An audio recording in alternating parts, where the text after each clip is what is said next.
actually managing those spaces for them. And, I think we get beaten up the most in terms of when it comes to costs and bringing it down the cost, because that's what we've been brought to do.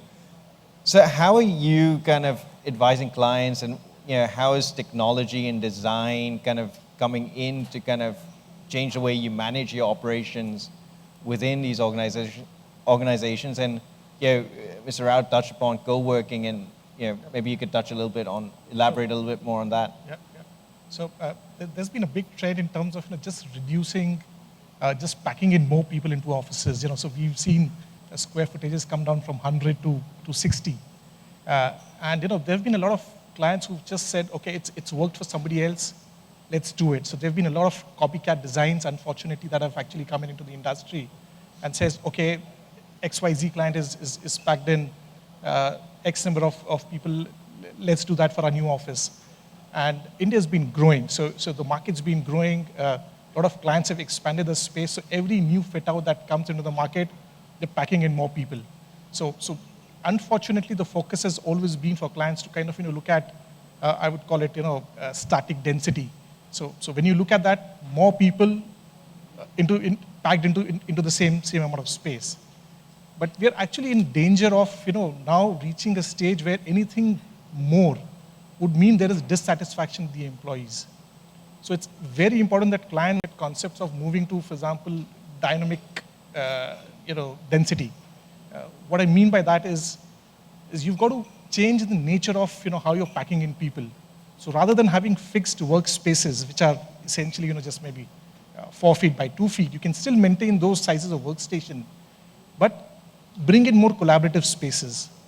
Understand what your organization is all about. How do the people actually function? You can't have the same rules apply for a BPO as you would for a software development piece. Many companies would have a finance team, a legal team, would also have sales teams. So you can't have one rule which applies to all parts of the business as well.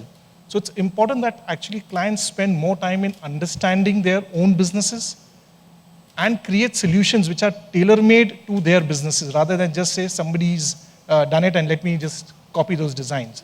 So that's one key aspect of being more intelligent about applying some of these design rules to your environment, to your business. The other aspect is in terms of how you use that space. So what we've seen is more and more clients now understand that we need to bring in more collaborative spaces. Anything below a 60 square foot, for example, creates visual and audio distraction for the workforce. You're reducing productivity of your staff, which leads to attrition, which leads to dissatisfaction between a lot of colleagues. People actually end up going outside the office and spend more time there. So somewhere it could be disruptive to the businesses as well. So clients have, I think, now woken up, and a lot of the clients that we speak to, and we manage about 200 million square feet in India today.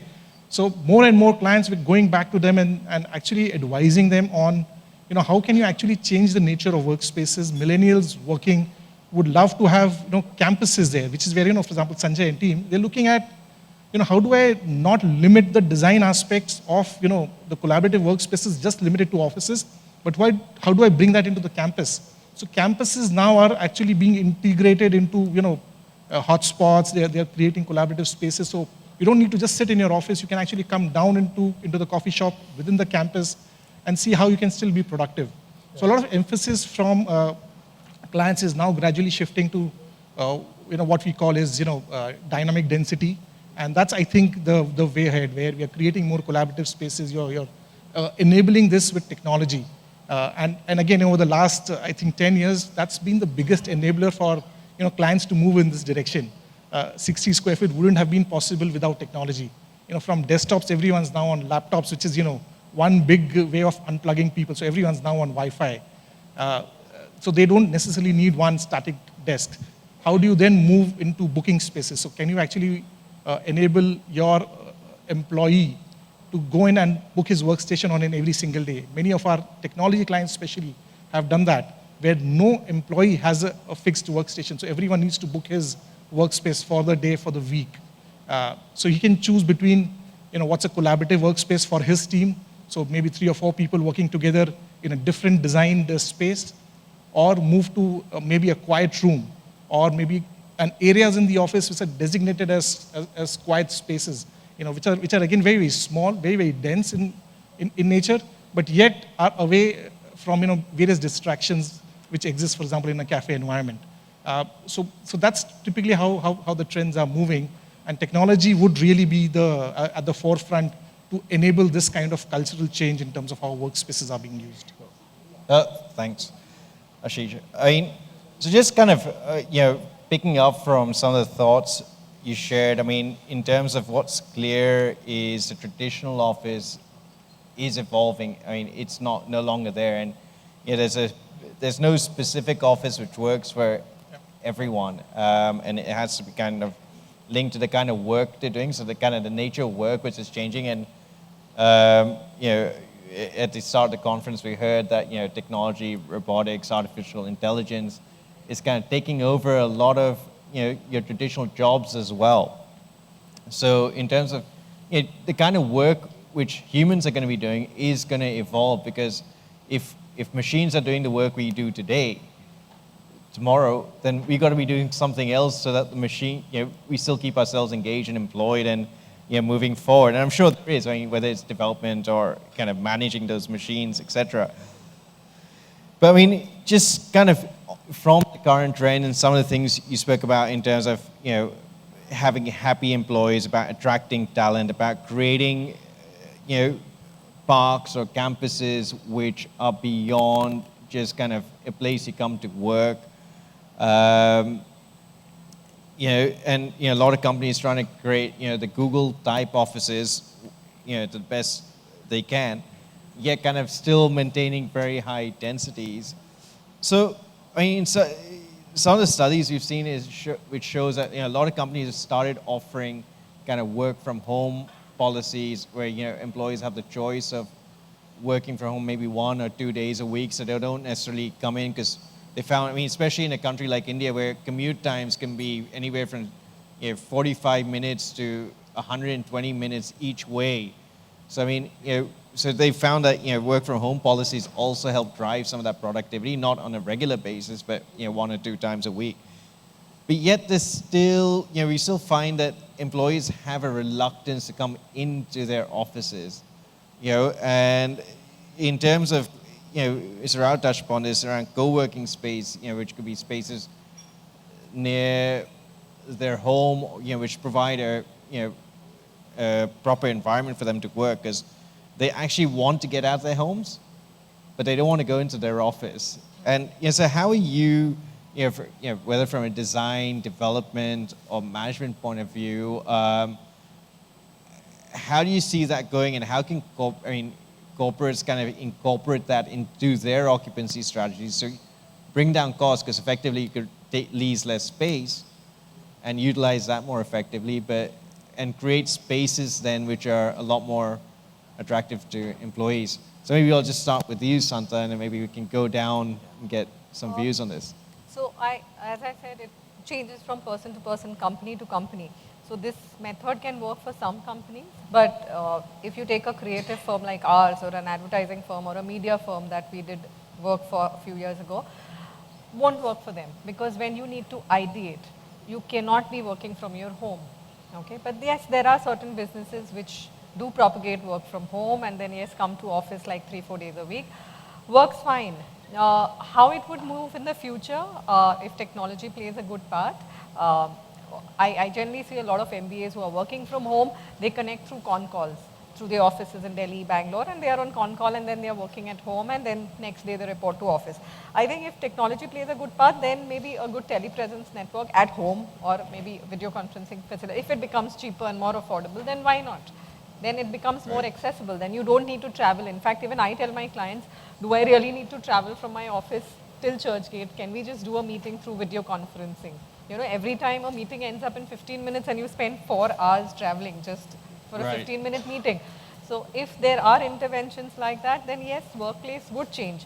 But having said that, human touch and just the fact that you need to meet people, exchange ideas is there. So I don't see workplaces dying out, maybe just evolving in a certain different fashion. Sure. And I would like to look at this from a macro perspective, Sure. from an urban planning city. I mean, we always speak about the commercial towers, about offices, about the spaces, but even if you design the best optimum offices, the functional, and if you don't look at from an overall planning perspective, whether accessibility, easy in, easy out, what are the nearby facilities surrounding that type of development, the project itself, the working space will not become a productive space. Because as an employee, you would like to reach your office with an accessible road without no traffic, and there is no obstacles with parking spaces. At the same time, once you go out at the end, by the evening time, you would like to have an easy access back to home. During that time, you would like to have your own retail. You have to go a retail or a pharmacy or an outlet or some kind of the facilities surrounding the offices. So this is one of the aspects that we as an urban planner, we need to look at it, designing a commercial towers with a mixed use surrounding environment to make that space livable. So you don't want that space or that commercial tower at the end just to die after 5 o'clock when people the whole time. So whenever we do always as a design, we always prefer as an urban planner to have it as a mixed use development where you engage the residential component as well as the commercial offices component, plus the surrounding environment with an easy access in and out, of course, with a sufficient parking requirement. Great. Thanks. I mean, and that's a great kind of prelude to you, Sanjay, to say in terms of, so as a developer, how are you going to kind of build on that? I'm going to simplify and I'm going to do it in bullets. Okay. First, facts. So it's all about densification, utilization, beautification, stroke, recreation. These are 3 bullets. So in all our development, these are the 3 things that we're doing. The other fact, real estate as a cost in India, because most of the sector is outsourcing, so out of 36 million square feet that gets leased, 80% of that is actually for outsourcing companies. The cost of real estate is not more than 15%, including capital expenditure, which means while real estate is very important, but is not the critical factor for an occupier while taking a decision about a property or its overall impact in terms of rent and efficiency and everything. At the same time, it is also true, is the cost of an employee or a resource, which is 65% of the total cost, is a key factor, and therefore related subjects of attrition, engagement, and all those things become extremely important. And the point that everybody made makes a lot of sense. So I believe, so while densification, utilization, recreation, stroke, recreation, all that, and beautification is important, you have to drive productivity for various kinds of employees, which is, in my opinion, what we're trying to articulate here is activity-based work. I think Australia is the only country which is right now doing 40% of the office fit out based on activities and not necessarily layouts. So they have graduated, and I think they're the most advanced in the world right now, which are driving activity-based layouts of the offices. The other factor is in India, which is very unique, a lot of companies are driving remote access and work from home. I know of an American corporation which is doing, out of 140,000 employees, 40,000 employees are actually remote. And actually it has led to a lot of retention of especially female workforce, and it's making a lot of difference to that organization and its cost. But at the same time, those employees who do not have any relation with the office do come to office once in a week or a month or every alternate week.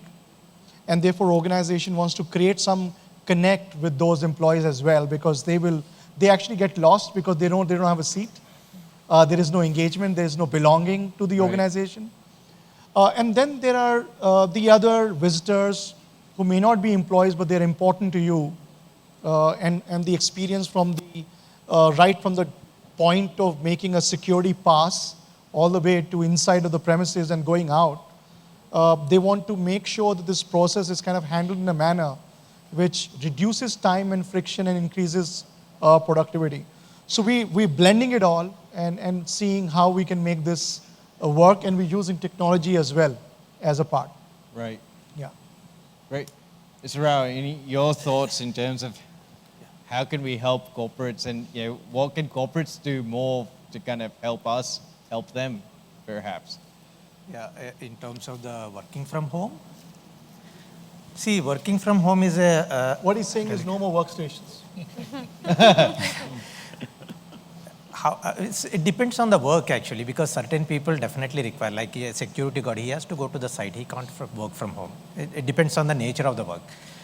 Workstations are required definitely, but there has to be accountability, otherwise who knows whether they are working from home or not. So monitoring becomes a challenge.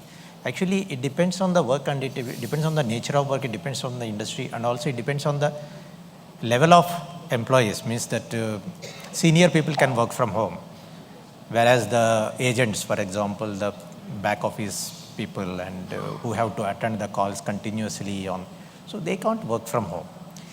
And as far as the workstations are concerned, a lot of changes have come, flexibility has come now, adaptability, changing, rechanging, adopting, increasing, decreasing, add-on features.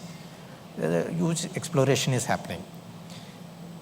So do you agree with, in terms of the size of the workstations, getting smaller is the right way to go, or do we need, so how are you adapting to that? Because, to increase the density, obviously we've had to reduce the average size of workstations. So how are you helping corporates still create workspace which works but with a smaller footprint? What are your thoughts on that? It's like this. If you see the back offices, the workstation size is defined by the